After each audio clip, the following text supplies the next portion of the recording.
Welcome, everyone, to People on Dating. I'm your host, Will Morales. And for those of you who are tuning in for the first time, this podcast is about the ups and downs of dating and how to navigate through it. Today, my guest is Karyn Seitz. Karyn calls herself the happiness mentor and teaches an online happiness course with women who ugh, I got to do that over. Oh my God, sorry.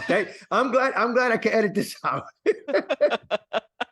That's the problem when I go too fast. Here we go. Yeah. All right.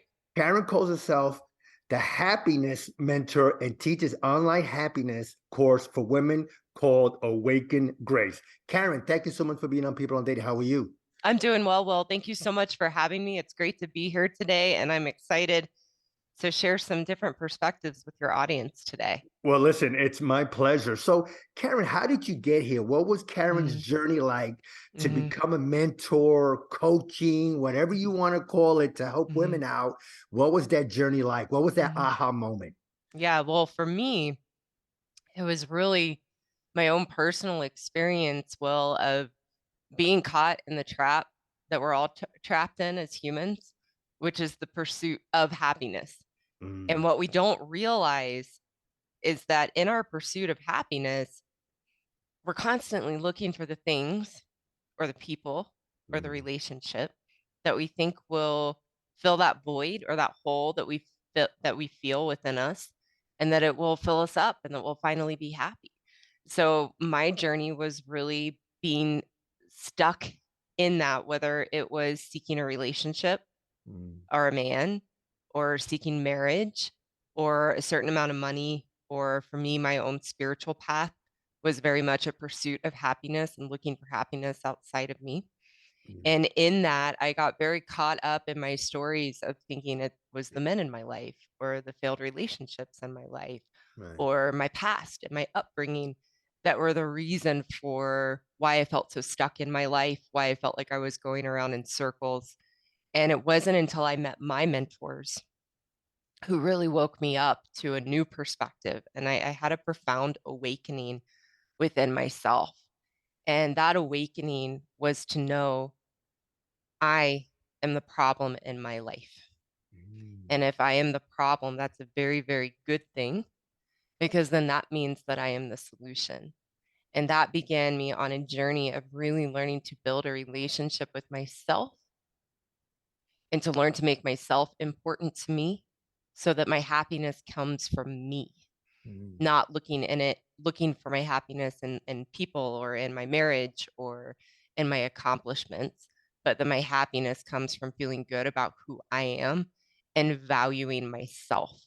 And so now I teach others, specifically women, how to stop being the chameleon in their lives, to get acceptance and validation and value outside of them so that they are valuing themselves and finding that within. And one of my favorite places to teach women to build that relationship with themselves is actually using dating or marriage as that context to get to know who they are, because that was a huge part of my journey. And I'm excited to get into that today. Yeah, no. And today's topic, I think, and I always say that about every topic, but I think this is a good one: dating for women. And you touched on something earlier about happiness, Mhm, and and I look at other podcasts, I read other articles about this, and sometimes women look for other people to make them happy, mhm, and as a man, I never thought that was my responsibility, but I always thought that maybe I need to make her happy mm, if I want to keep her. mhm, Not get into a stale relationship, become boring and all that. In your journey and in your coaching, and how does a man come into play when it mhm, comes to dating? Are mhm. we responsible to make our woman happy, or like you said, does that come from within? I mean, you touch base on it, but it seems that I've been reading more about that. Oh, Yeah. I want my man to make me happy and all that, and it seems that's like added pressure to us Mhm. to make Yeah. happy. And you're laughing about it, so go I ahead. am like, let's go. I'm ready to get into that. Great question. And, you know, that really sets us off on a great path, Will, to talk about this process of dating for women that I teach. And the whole premise of the process of dating that I teach for women is that you cannot find the special one until you are the special one for yourself. Mm. And the reason for that is because we all know this, we've all heard it in so many ways, in so many places, that no one and no thing can make you happy, Mm. period. And I like to add a caveat that Okay. no one else talks about. Not only can no one and no thing make you happy, no one and no thing can make you unhappy. That both Mm. our happiness and our unhappiness are an inside job. So to answer your question, no, it is not a man's responsibility to make a woman happy. He can't. And Mm. what's fascinating in my own experience in my marriage and in working with other women is that me wanting my husband to make me happy and then believing he was the cause for my unhappiness Mm. was the very thing that almost destroyed our marriage. And Mm. I was that thing that was going to destroy the marriage, thinking it was his responsibility to make me happy. And Right. I teach a course for men in relationships. Okay. And one of the fundamental principles that I teach them that we spend a couple weeks on is you must retire from trying to make your wife or your partner happy Mm. because you can't. It's impossible. It's an inside job, and it's the very thing that destroys a relationship. And all a good man wants is for his wife or his partner to be happy. And I believe men are given the message from our culture and from women that that is their responsibility. And bless you, you take it on, and then you constantly wonder, what am I doing wrong that she's not happy? And she's letting me know that. So the process of dating that I teach is based on my experience of having done everything wrong in my relationships with men and everything wrong in my marriage. And especially in the vein that I gave myself away and always became a chameleon to get the relationship, to get the man, and then eventually to get the marriage. And Mhm. so there was nobody home in me for my husband or any man before that to even have a relationship with, because I had made myself into who I thought I needed to be. There was no Right. Karyn. So what I teach for women is the process of dating isn't about getting a relationship. It's not Mm. about finding a man.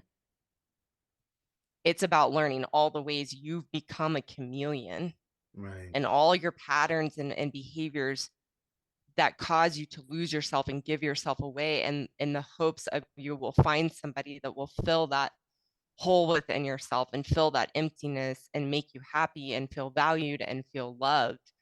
But no one can do that for you because you do not value and love yourself. So Mhm. dating is actually the process to see and understand your patterns in that for the purpose of building a relationship with yourself.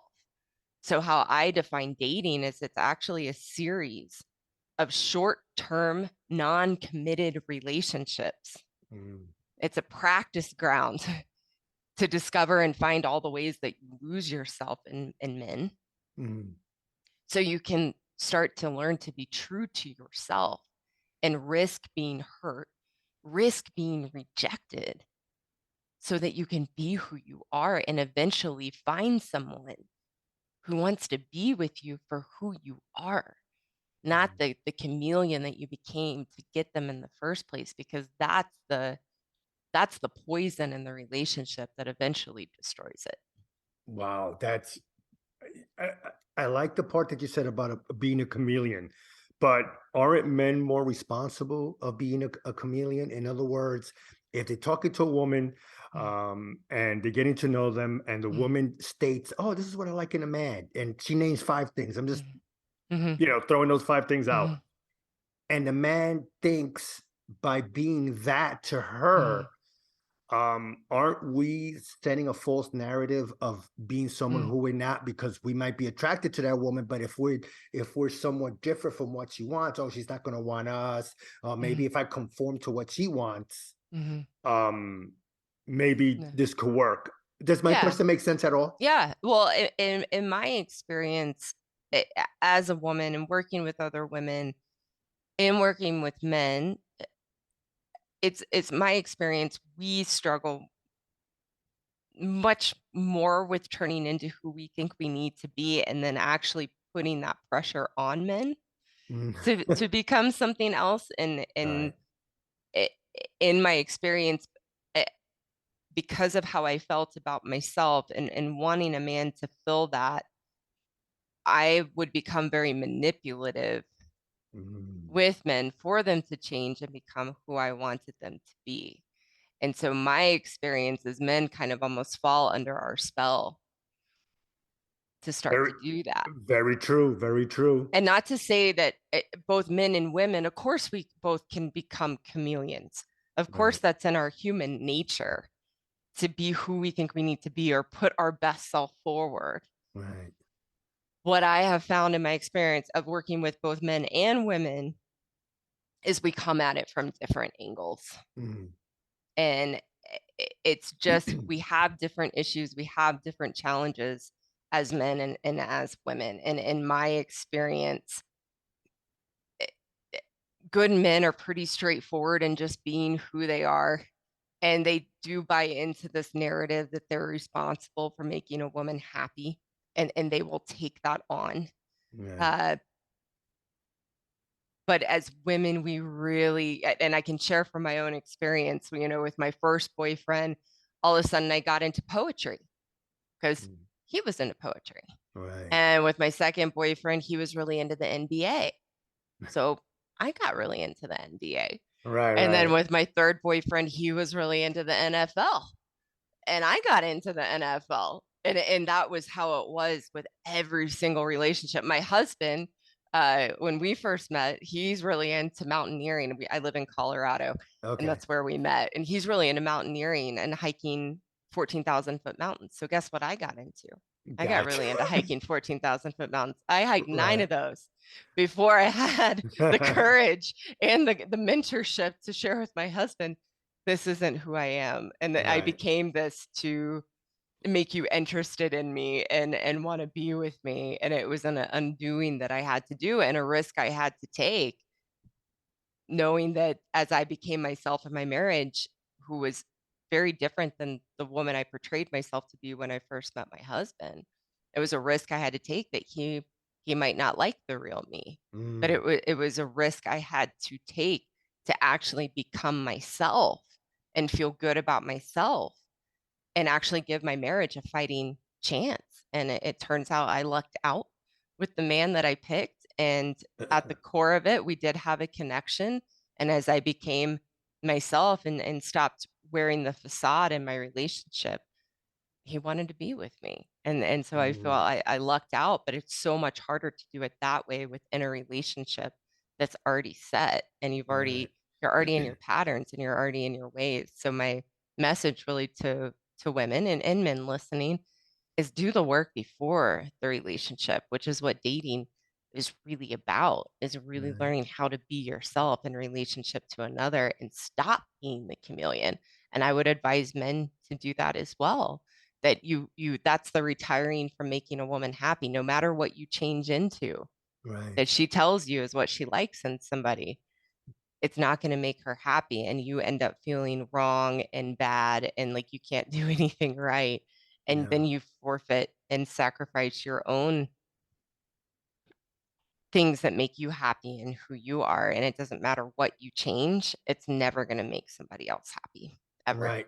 No, and I get that. I love, what you said about being a chameleon could be it might work out, but at the end of the day, we have to communicate who we are, what we Mhm. are. It's like you said, you dated someone that likes football and another guy that like basketball, and you probably hate sports. And I'm Yeah, just throwing that had to at you. donate a lot of jerseys to Goodwill. I get it. So I think, and I think again, it's because for men, we want to make our woman happy, but then Mhm, uh, I gotta admit, then we become. I know I've become bitter mhm, because I might want to watch football on Sundays in the winter, mhm, and then I had an ex girlfriend that said, "Oh, you like my ex who likes to watch football." So then I'm like, "Oh my god, am I not now? I can't watch football." In my mind, I'm saying this yeah, because her ex watched it, which I didn't want to hear about that anyway. mhm, Um, so going forward, when you do talk to women that are single, mhm, what are the age ranges that you work with?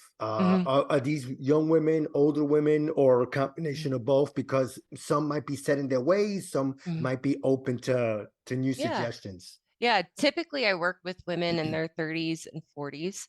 Not to say that I don't work with women in their 50s and 60s as well, but or even younger, but it's rarer that I work with Right, somebody in their 20s. right. I mostly work with women in their 30s and 40s. And especially when it comes to women in their 30s and 40s who are single, are are we start to feel this pressure and we start to feel this, oh my gosh, I've got to find somebody. Mm, And that's where we get really lost from ourselves and become the chameleon because we're out there dating for the purpose of finding that special one.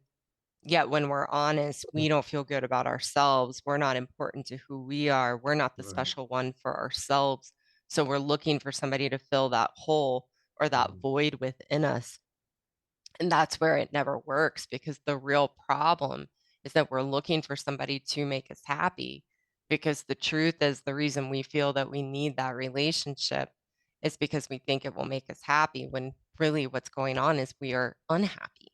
And right. it's the same thing when we think, oh, if I could just land this job or if I could just get this promotion, it's coming from the same place that if I get this, this will be the thing that finally makes me happy or might finally makes me feel complete or Mm, whole in my life. And it never ever works. So for a woman in her 30s and 40s who is single and really looking to find the one, what we want to slow down and realize is that we haven't become the one for ourselves. right. And that's what then we use dating as a vehicle and a context to become that one for ourselves. So it becomes a growing and learning process, which actually takes the pressure out of it and makes it a lot more fun. I did the same thing. I just did it within the context of my marriage. My Right. marriage became the vehicle to become the one for myself. And I had to let go of the codependence on my husband to complete me or fill me in some way so that I felt okay in my life. I had to take that burden off of him so that I could actually be happy in myself and accept and love my husband for who he is without Mm, wanting him to change or become something for me to feel okay. That's what I right. call codependence, Mm. and it's what we call love is actually this codependency of I need you to provide these things to me that I'm missing within myself. And if you do that, I love you. But as soon as you don't do that for me, then I pull that love away and I Right. withdraw and I withhold. And that's actually what I call the absence of love. What we call love is the absence of love, meaning Yeah. we don't have that within ourselves. So we're looking for somebody else to provide it, and they never can until we actually provide it to ourselves. And then we can experience actual true love where one is whole and complete in themselves and they don't need anything from anybody else. They can truly love and accept someone for who they are and Yeah. not need them to change or fill that void or fill that emptiness in any way because they already have it in themselves. Yeah. And you putting to me undue pressure on the other person. Uh, Tremendous. Yeah, to be something that they're probably not, maybe you like a man or a woman that Mhm, likes to joke around or whatever, and this mhm, person is more quiet, mhm, subdued, and all of a sudden, you're like, hey, this person's not, I try never to do that. yeah, I let them be who they want to be. Um, and because it's being accepting of the other person as I want to be accepted as I am. If I like sports, I want to watch sports, but I'm not going to watch 24 hours a day. No, I want to spend time with you, but to put that undue pressure on someone. I don't it's Mm, definitely not fair. So, no. and we're talking with Karen Seitz. So, Karen, are there steps that you prefer a woman to take when they before they go dating or after, a couple of breakups and they're Mhm, unfulfilled, so to speak? Now they're mhm, working on themselves, they're feeling mhm, good, they're getting their confidence mhm, back. Are there a couple of steps that you suggest that these women take before they go on mhm. that first date after a month, a year, or whatever it is? Yeah, well, I think really the first step is what we're talking about today is that you have to change your perspective on what dating is, Mm, and to know that dating and a relationship are 2 very different concepts. And the problem is what happens is so let's say my left hand is dating and my right hand is a relationship. We blur the 2. mm, And we really actually wanna separate the 2 to know that dating, this is the perspective shift you wanna have. Dating is the journey to build a relationship with yourself. So you wanna go into dating from the perspective of, "This is an opportunity to grow and learn about myself," as opposed to trying to find somebody to be in a relationship with, because right. that's where the lines get blurred. So it's a commitment. 1, this has to speak to you. What I'm sharing today will not speak to everyone, and that is okay. Right. But if you're sick of being on the hamster wheel with dating and feeling like you always meet the same guy or you always have the failed relationships, the problem isn't the men. The problem's not the dating pool in a good way, in an empowering way. The problem is you. And Mm, so dating becomes the vehicle for you to really look in the mirror at yourself, to see the ways that you lose yourself and give your power away because we're so desperate to find somebody to fill that void and emptiness and to validate us and make us feel good. We have to be willing to do the work to undo that pattern and risk being vulnerable to show up as ourselves. So it's really going into dating with the mindset of, I know I'm going to have a series of short-term relationships that last anywhere from a month to 3 months, and I'm going to go into it to learn and grow about myself, to allow myself to get hurt so mm, I can learn to embrace hurt as a natural reality of life and how to work through it without it being devastating and actually use it to become stronger and grow within oneself. So really that to me is the first step is really changing our perspective of dating, that it's not about finding somebody, it's about finding yourself. yeah, I want to jump in for a second. So, if a woman, like I think you said this before, that they might be dating the same pattern, the same guy Mhm, over, should they mhm, date obviously different men, guys that it might be, rambunctious, and guys that are mhm, very stoic, and you know what I'm saying? In other mhm, words, should they try to date a different type of pool of men that mhm, they're not used to dating, that mhm. might not be their type? Well, I think you wanna look at it as, how do I date different types of men to grow and learn about myself Okay. and to learn to be myself with a lot of different types of men, and knowing that it's not gonna be a certain type of man that makes me happy, Mm. but learning through that process, Yeah. learning about what my preferences are and what Mhm. I like and don't like, so that I get out of the trap and the behavior pattern of trying to change a man, thinking, "Oh, well, I got one and he's pretty good. I don't like these things, but maybe he'll change over time." No, he's gonna be who he is. Yeah, So yeah, it yeah. is good through the dating process I'm talking about to date different types of men, not because you're gonna find the right man, Mhm. but to learn about yourself and learn to be yourself with all kinds of men, and then learn through that process, learn your preferences and the type of men you do feel connected with and you do enjoy being with, not because they do something to complete you or make you feel good or they check the boxes, but because that's your preference. Mhm. That's a process of getting to know who you are. And if you feel like you're dating the same man over and over again, even though they might look different, the one common denominator is you. It's Gotcha. not the men that were the problem. The only one constant in that equation is you, and that's something I had to see for myself. I was the one constant, and Yeah. the different men that I dated. So the reason that they failed wasn't the men, it was me because I was the same in every relationship, regardless of how different of a man I picked to Right. date or to be in a relationship with. I was still the same. So it Okay. was really me that had to change. Gotcha. Okay. No, no, that you make a great point. All right. So we have, like you said, we consider one as changing our perspective on dating because Mhm. dating and relationships are different, which Yep. is funny because I never even would think about it that way. I Yeah. know. So go ahead. Is there a number two? Yeah, a number two.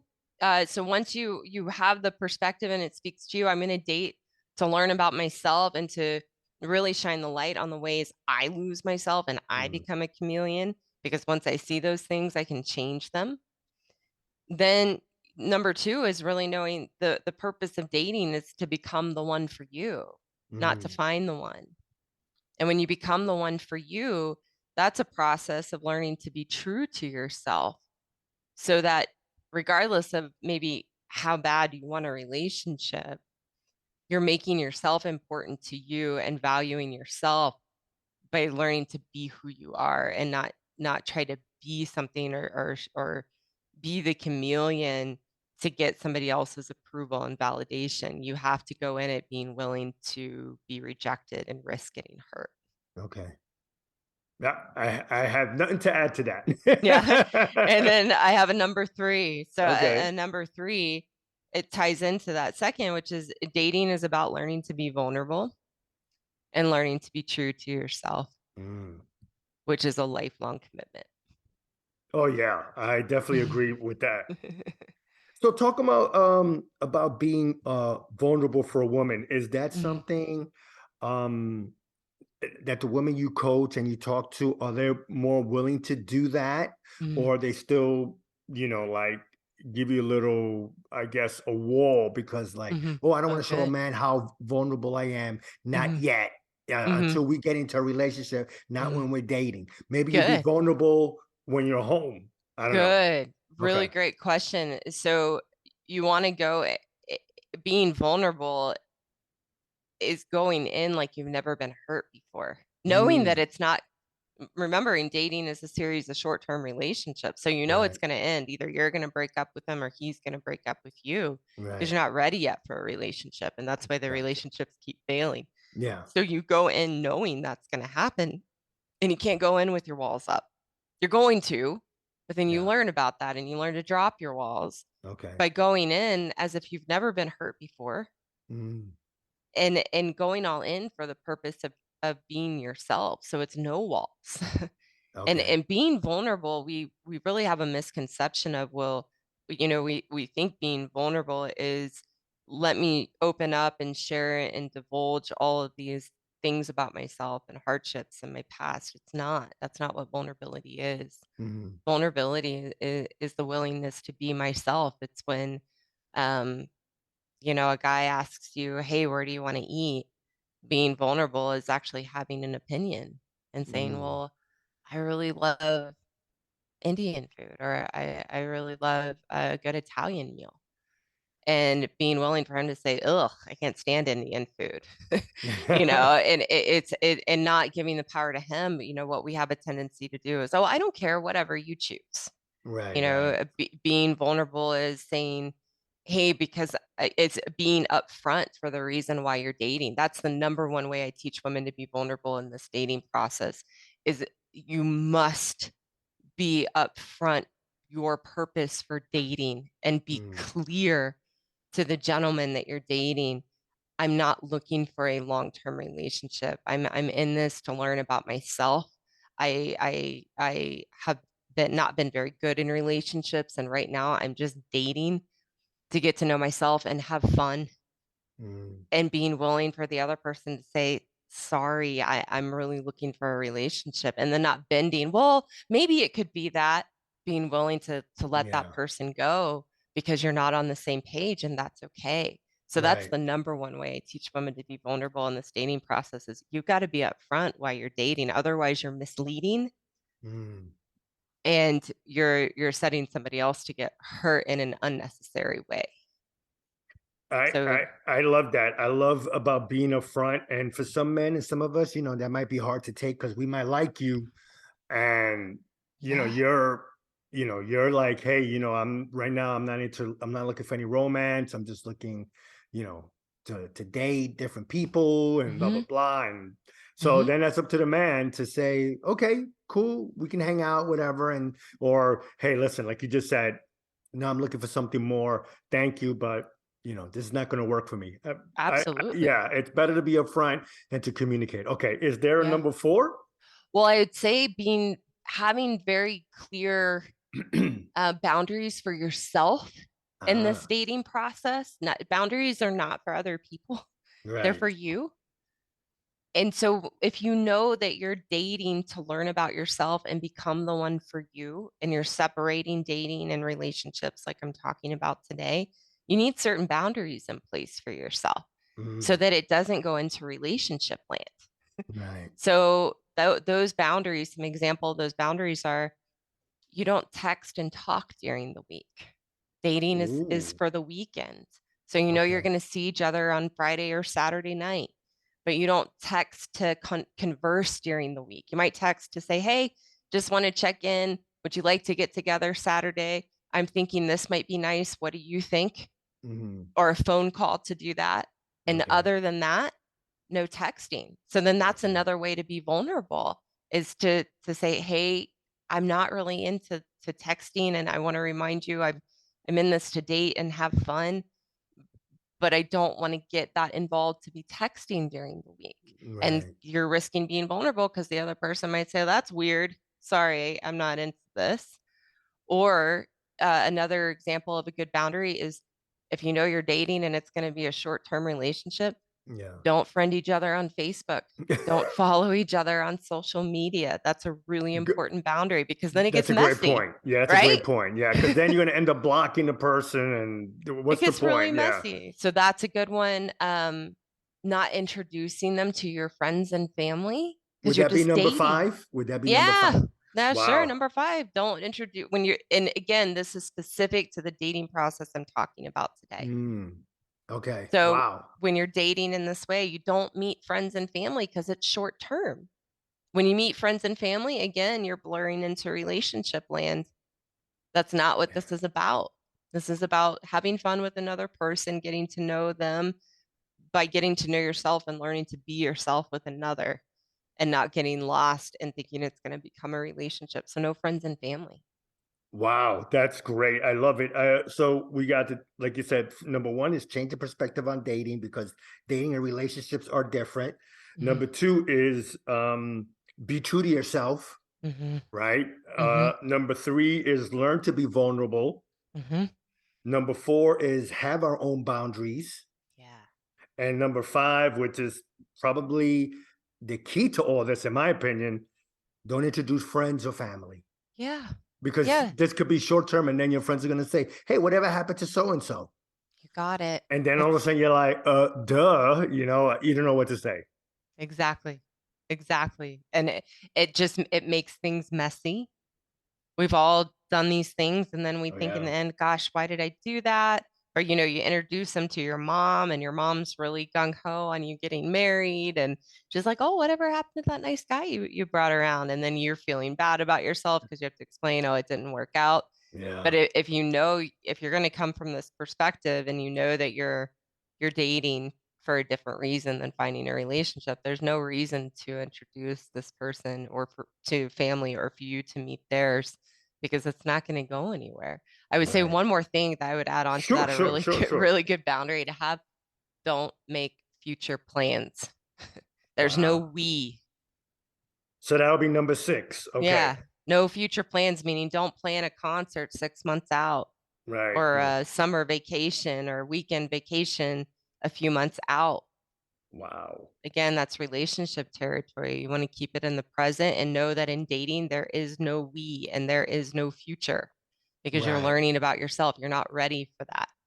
So Okay. it's really being strong in that boundary for yourself of being crystal clear why you are dating and knowing you're going to lose sight of that and you're going to lose yourself. That's the whole purpose so that you can start to explore. Oh, that's where I go wrong. That's where I do that. And then that's where everything gets messy. And I do the same thing over and over again. So then you can have sharper self awareness to catch those things in yourself and change your behaviors. And again, build a relationship with yourself. So you're not desperate to find the special one or find a relationship. Right. And then somewhere down the road, when you feel ready and you're whole and complete in yourself and you're happy, then you might meet somebody that then you choose to be in a relationship with because you want to grow and learn with them, not Yeah. because you need them or they're somehow going to complete your life in some way. It's an experience you want to have with yourself with another. Wow, that I love number 6. I got to admit it. No future plans. Well, No first of future all, plans. yeah. Well, first of all, Karen, I want to thank you so much for being on People on Dating. I really appreciate it. Before I let you go, talk more about your coaching. Yeah, absolutely. So I teach within a 10-week program. I do have courses for men too, but my website is geared towards women. Sure. And I teach a 10-week happiness course that teaches people, whether you're married or dating or whatever your life circumstances are how to find your happiness in you and build a relationship with yourself so that you stop looking for it outside of you and constantly feeling like, I got all the things. Why am I still not happy? It's because you haven't found that happiness within yourself. So that's my coaching is really about teaching Yeah. and teaching an educational program that empowers people to learn how to be happy and find their happiness within themselves. And you can find me on my website, happinesscourse.com. Again, that's happinesscourse.com. You can read about me and my story, learn a little bit more about my program.